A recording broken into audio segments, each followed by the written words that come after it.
BPL যেভাবে শুরু হয়েছিল সেভাবেই শেষ হয়ে যাচ্ছে, তবে থামছে না আসা যাওয়ার মিছিল। সেই আসা যাওয়ার মিছিলে এবার নাম লিখালেন রংপুর রাইডার্সের ক্রিকেটার।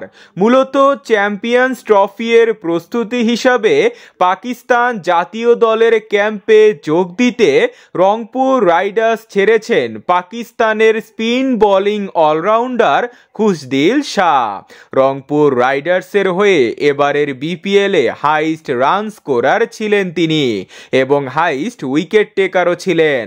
গতকাল তাকে Rangpur Riders official Facebook page থেকে একটি পোস্টের মাধ্যমে বিদায় সংবর্ধনা দিয়েছেন।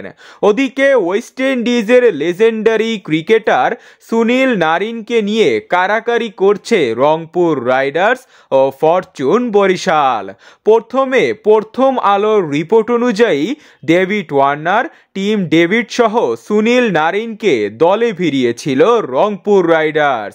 তবে তাদের এই আলোচনায় বা হাত ঢুকালো ফরচুন বরিশাল।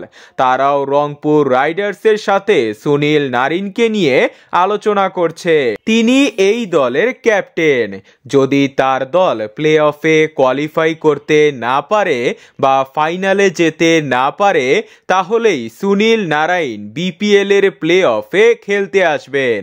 এখন তাকে যেই দলে সাইন করুক না কেন তাদের IL T20-তে নজর রাখতে হবে।